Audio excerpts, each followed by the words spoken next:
Hello everyone, good morning. Welcome back to my channel Payel lifestyle. কেমন আছো তোমরা সবাই? আশা করি ভালো আছো। তোমাদের আশীর্বাদ ও ভালোবাসায় আমরা বেশ ভালো আছি। আর ভালো আছি বলেই আবারও চলে এলাম তোমাদের মাঝে। তবে আজকে কোনো ব্লগ ভিডিও না, আজকে নিয়ে এসেছি আরও একটা রেসিপি ভিডিও নিয়ে। তো তার আগে ঘুম থেকে উঠে দেখে আকাশটা বেশ মেঘলা মেঘলা আকাশ, আর ওয়েদারটা ঠান্ডা, আর প্রচণ্ড পরিমাণে কিন্তু বাতাস চলছে, বেশ ভালোই লাগছে। আর এদিকে সূর্যি মামা দেখো উকি দিচ্ছে। তো যাই হোক, চলো বাইরের খোলামেলা পরিবেশটা একটু উপভোগ করে রান্নাঘরে যাওয়া যাক।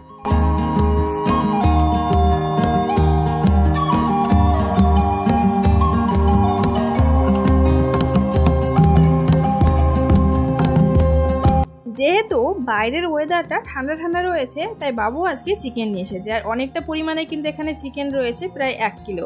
তো আর চিকেনটা একেবারেই কিন্তু টাটকা, মানে ফ্রেশ, দেখেই কিন্তু বুঝতে পারছো। তো আজকে কিন্তু চিকেনের রেসিপি তোমাদের সাথে শেয়ার করব। তবে এর আগেও একটা চিকেনের রেসিপি ভিডিও তোমাদের সাথে শেয়ার করা রয়েছে, সেটা কিন্তু অন্য স্টাইলে রান্না করেছি। আর আজকে কিন্তু আমি হাতে মাখা চিকেন রেসিপি তোমাদের সাথে শেয়ার করব। আর দেখো, চিকেনটাকে কিন্তু খুব সুন্দরভাবে আমি পরিষ্কার পরিচ্ছন্ন করে ধুয়ে নিয়েছি। যাদের চিকেনের আষ্টে গন্ধ সহ্য হয় না, তারা কিন্তু চিকেন ধোয়ার সময় লেবু অ্যাড করবে, দেখবে চিকেনের যে গন্ধটা থাকে সেটা চলে যাবে।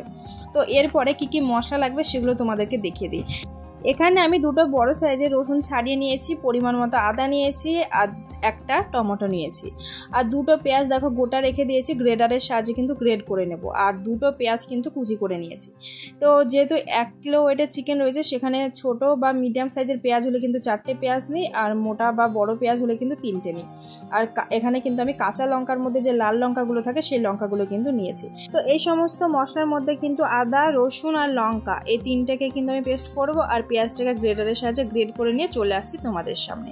আর হ্যাঁ, আরও কিছু উপকরণ নিয়েছি, সেটা হচ্ছে আমি 2টো বড় সাইজের কিন্তু আলু কেটে নিয়েছি। চিকেনে আলু অ্যাড করলে কিন্তু খেতে বেশ ভালোই লাগে। তো সেই কারণে আমি দেখো 2টো বড় সাইজের আলু কেটেছি, আর আলু দেখো একটু বেশ বড় বড় সাইজের কেটে নিয়েছি। আর 2টো তেজপাতা নিয়েছি, আর এখানে গোটা মশলা নিয়েছি, পাঁচফোড়ন, দারচিনি, গোলমরিচ, লবঙ্গ আর এলাচ। এই সমস্ত মশলা দিয়েই কিন্তু আজকের আমি চিকেনটাকে রান্না করব। তো হাতে মাখা চিকেন কেন বলেছি আর কিভাবে রান্না করি সবটা কিন্তু দেখতে থাকো।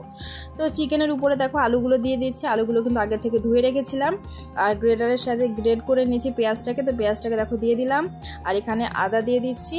মানে যে মশলাগুলোকে আমি রেডি করে নিয়েছি আর কি বেটে, সেগুলো কিন্তু আমি হাত দিয়ে আগে মাখিয়ে নেব। এখানে দিয়ে দিলাম হচ্ছে রসুন বাটা। রসুনটাকে দেখো হাফ থেতো করেছি, একেবারে মিহি করে থেতো করলে না ভালো লাগে না খেতে। আর লঙ্কাটাকে দেখতে পাচ্ছ হাফ থেতো করেছি, মানে সমস্ত মশলাগুলো কিন্তু হাফ হাফ করে থেতো করে নিয়েছি। আর হ্যাঁ, কোচানো পেঁয়াজগুলোকে কিন্তু আমি তেলেই ফ্রাই করব, তাই রেখে দিয়েছি। আর এখানে পরিমাণ মতো লবণ অ্যাড করলাম, তারপরে হলুদ গুঁড়ো, এখানে ধনিয়া পাউডার আর জিরা পাউডার 2 চামচ। চামচের পরিমাণটা তোমরা দেখতেই পাচ্ছ, খুব একটা বড় সাইজ না, মিডিয়াম সাইজ। তো এই সমস্ত গুঁড়ো মশলা অ্যাড করে নিয়েছি। আর উপর থেকে এখন আমি দিয়ে দিচ্ছি সরিষার তেল। তো সরিষার তেলটা অ্যাড করার পরে দেখো দেখতে কতটা সুন্দর লাগছে চিকেনটা।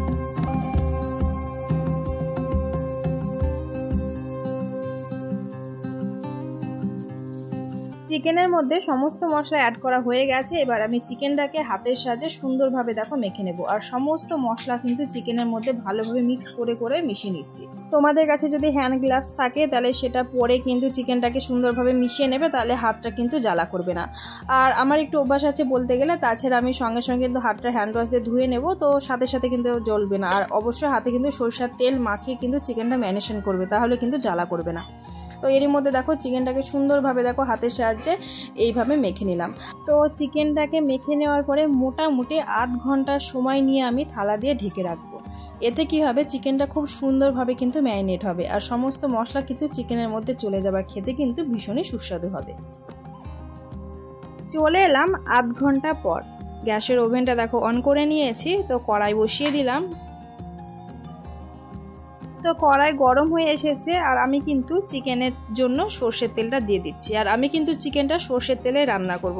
চিকেন সবসময় সর্ষের তেলে রান্না করলে কিন্তু টেস্ট বেশি হয়, এটা আমি মনে করি। তোমরা রান্না করে দেখবে, খেতে ভালো লাগবে। তো তেলটা গরম হওয়ার অপেক্ষায় রয়েছি। দেখো গরম হয়েও গেছে। এরপর আমি তেজপাতাগুলো তেলের উপরে দিয়ে দিচ্ছি। এখানে কোনো গোটা মশলা অ্যাড করলাম না, এই কারণে চিকেন আমি আগে থেকে অ্যাড করে দিয়েছি, তোমরা সেটা দেখেছো বন্ধুরা। আর আগের থেকে কোচানো পেঁয়াজগুলো কিন্তু আমি তেলে অ্যাড করে দিলাম। পেঁয়াজগুলো দেখেছো, এই পেঁয়াজ কিন্তু আমি চিকেনে অ্যাড করিনি। পেঁয়াজটাকে আমি একটু হালকাভাবে ফ্রাই করে নেব। আর এই পেঁয়াজ আমি লবণ অ্যাড করেছি। আর হ্যাঁ, এখানে কিন্তু আমি চিনি অ্যাড করে দিচ্ছি। চিনির পরিমাণটা তোমরা অবশ্যই দেখতে পাবে। তো চিনিটা কিন্তু দিলে স্বাদটা ব্যালেন্স থাকে আর কি।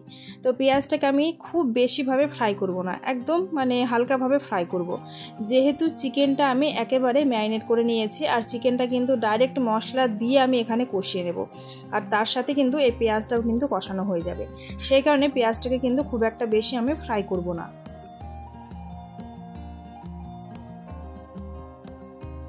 আর বন্ধুরা তোমরা দেখতে পাচ্ছ পেঁয়াজটা কিন্তু হালকাভাবে ফ্রাই করে নিয়েছি। আর এবার আমি চিকেনটা খুলে দেখাচ্ছি তোমাদেরকে। ঢাকা দেওয়া ছিল প্রায় আধ ঘন্টা ধরে। চিকেনটা খুব সুন্দরভাবে কিন্তু ম্যারিনেশন হয়ে গেছে। তো চলো এবারে চিকেনটা রান্না করা যাক। আর চিকেন থেকে কিন্তু অনেকটা পরিমাণে জল ছেড়েছে, জানি না তোমরা কতটা বুঝতে পারছো। তো পেঁয়াজের মধ্যে এবারে কিন্তু আমি চিকেনটাকে অ্যাড করে দেবো।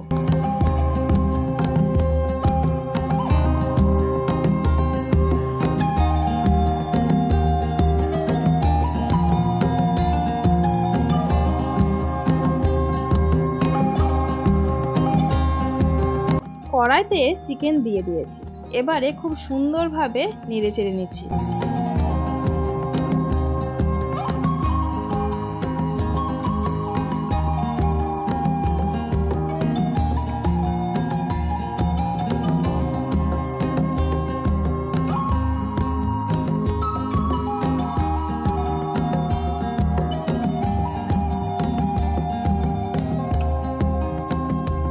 চিকেনটাকে হালকাভাবে নেড়ে চেড়ে নিয়েছি। এবারে কিন্তু টমেটোটা অ্যাড করে দিচ্ছি, যেহেতু টমেটো আমি আগের থেকে অ্যাড করিনি। আর টমেটো কিন্তু চিকেনের সাথে কষা হতে হতে বেশ গলেই যাবে, আর টমেটোতে খুব একটা বেশি সময় নেয় না, তোমরা দেখেইছো।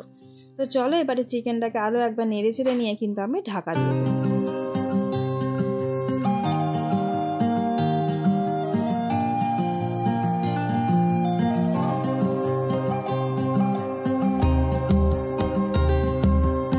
চিকেনে এখন আমি কোনো পরিমাণে জল অ্যাড করব না। এই যে ঢাকা দিচ্ছি, 5 মিনিট পরে তোমাদের কাছে আবারও আসছি, তখন দেখবে বন্ধুরা চিকেন থেকে কতটা পরিমাণে জল ছেড়েছে।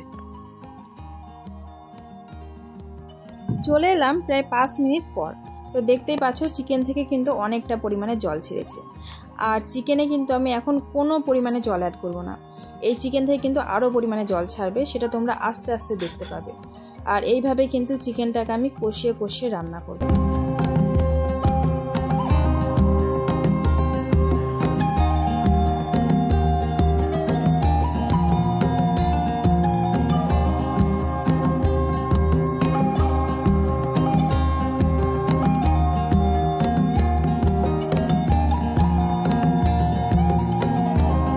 কিছুটা সময় নেড়ে চেড়ে নিয়ে আবারও কিন্তু থালা চাপা দিয়ে ঢেকে রাখছি। আর গ্যাসের স্পিড কিন্তু একেবারে স্লোতে রেখে দিতে হবে। তো দেখো এরই মধ্যে আবারও কিন্তু চলে এলাম। এবার দেখো চিকেন থেকে আবারও কত পরিমাণে জল ছেড়েছে। তো এই জলটা কিন্তু যখন শুকিয়ে আসবে তখনই বুঝতে হবে চিকেনটা কিন্তু কষানো হয়ে গেছে। আর জল শুকিয়ে গেলে কিন্তু তেল ছাড়বে চিকেন থেকে। আর চিকেন থেকে তেল ছাড়া মানে চিকেন একদম মানে কষা কষা রেডি হয়ে যায়। তো চিকেনটাকে দেখো আরও সুন্দরভাবে কিন্তু নেড়ে চেড়ে নিচ্ছি।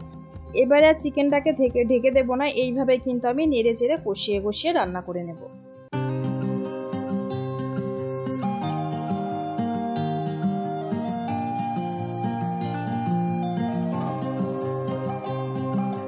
আর বন্ধুরা দেখতেই পাচ্ছ চিকেনের জলটা কিন্তু আস্তে আস্তে পরিমাণ হিসেবে কমে আসছে, আর কালারটাও কিন্তু বোঝা যাচ্ছে। আর কালারটা দেখো খুবই সুন্দর হয়ে আসছে। তবে এখন যে পরিমাণে কালারটা রয়েছে আরও কিন্তু কালারটা সুন্দর হবে, একটু ওয়েট করো দেখতেই পাবে। আর বন্ধুরা তোমরা এখন এই পর্যায়ে এসে যারা ভিডিওটি দেখছো, যদি ভিডিওর কোনো অংশ ভালো লেগে থাকে তাহলে চ্যানেলটিকে সাবস্ক্রাইব করে পাশে থেকে যাবে, আর মিষ্টি করে একটা কমেন্ট করে যাবে। সেই কমেন্টের মাধ্যমে চলে যাব তোমাদের পরিবারে। সাধারণ ভিউয়ার্স, ইউটিউব ফ্যামিলি ফ্রেন্ড সকলকে অসংখ্য ধন্যবাদ ডেইলি আমাকে সাপোর্ট করার জন্য, আমার পাশে থাকার জন্য। এইভাবেই আমার পাশে থেকে আমাকে সাপোর্ট করো। আর বন্ধুরা তোমাদের সাথে কথা বলতে বলতে দেখো চিকেনটা কিন্তু প্রায় কষানো হয়ে আসছে।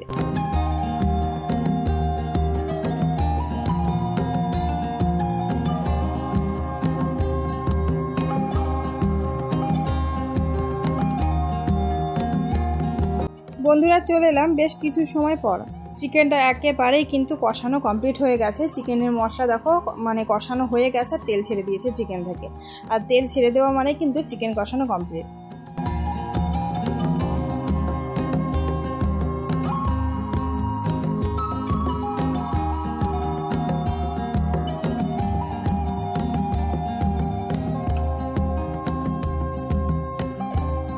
যেহেতু চিকেন কষানো কমপ্লিট হয়ে গেছে তাই চিকেনের মধ্যে এবারে আমি অল্প পরিমাণে জল অ্যাড করব।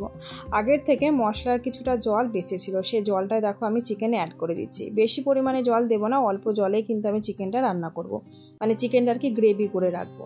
তো দেখো চিকেনের কালারটা কিন্তু ভীষণই সুন্দর এসেছে, আর চিকেনটা দেখে বোঝানো যাচ্ছে কতটা পরিমাণে টেস্টি হবে। তো চিকেনে জলটা অ্যাড করার পরে কিন্তু আবারও প্রায় 5 মিনিট মতন আমি হাতের সময় নিয়ে ফুটে নেব। যেহেতু চিকেনটা কিন্তু আগের থেকে মানে হাফ বয়েলের বেশি হয়ে গেছে বয়েল, দেখতে পেয়েছো চিকেন থেকে অনেক পরিমাণে জল ছেড়েছিল, আর সেই জলে কিন্তু চিকেনটাকে কষানো হয়েছে। তো চিকেনটা কিন্তু সেদ্ধ হয়ে গেছে, তাই বেশি সময় নিয়ে কিন্তু আর ফোটানোর প্রয়োজন হবে না। তো মোটামুটি 5 মিনিট সময় নিয়ে চিকেনটাকে ফুটিয়ে নিয়েছি। এরপরে দেখো এই যে সানরাইজের গরম মশলা আমি অ্যাড করছি। আজকে মিট মশলা দিচ্ছি না, গরম মশলা দিচ্ছি। তো চিকেনে গরম মশলা অ্যাড করার পরে একটু নেড়েচেড়ে নিয়েই কিন্তু আমি নামিয়ে নেব। আর গরম মশলা অ্যাড করার পরে কিন্তু সকল সময় তোমরা মিনিমাম চিকেনটাকে 5 মিনিট মতন ঢাকা দিয়ে রাখবে, তাহলে কি হবে গরম মশলার যে একটা ফ্লেভার থাকে, সেন্ট থাকে, সেটা কিন্তু থেকে যাবে। মানে ঢেকে রাখলে খেতে আর কি ভীষণই টেস্টি হয়।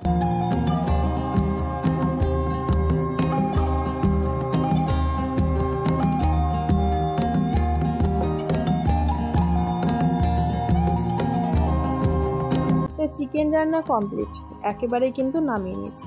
তো এবারে থালা দিয়ে দেখো ঢেকে রাখলাম। 5 মিনিট পরে কিন্তু আমি থালাটা খুলব। তো 5 মিনিট পর চলে এলাম, দেখো থালাটা খুলে দিচ্ছি। আর চিকেনটা দেখো কতটা সুন্দর হয়েছে, যতটা সুন্দর কালার হয়েছে খেতেও কিন্তু ভীষণই টেস্টি হয়েছে। তোমরা যারা হাতে মেখে এরকমভাবে চিকেন রান্না করোনি তারা অবশ্যই ভিডিওটা দেখে রান্না করে ফেলো। দেখো অন্যভাবে চিকেন রান্না করার থেকে এইভাবে চিকেন রান্না করে খেলে কিন্তু বেশ ভালো লাগে। আর ডেলি ডেলি একই পদ্ধতিতে চিকেন রান্না করতে কিন্তু ভালো লাগে না, তাই মাঝে মধ্যে কিন্তু একটু অন্যভাবে চিকেন রান্না করে খেলে বেশ ভালো লাগে, তাই না বন্ধুরা? তো চলো আজকের এই চিকেন রেসিপি কেমন লাগলো অবশ্যই তোমরা কমেন্টের মাধ্যমে জানাবে। আর যদি রেসিপি ভালো লেগে থাকে তাহলে চ্যানেলটাকে সাবস্ক্রাইব করে পাশে থেকে যাবে। দেখা হবে নতুন কোনো ভিডিওর সাথে। টাটা বন্ধুরা, ভালো থেকো।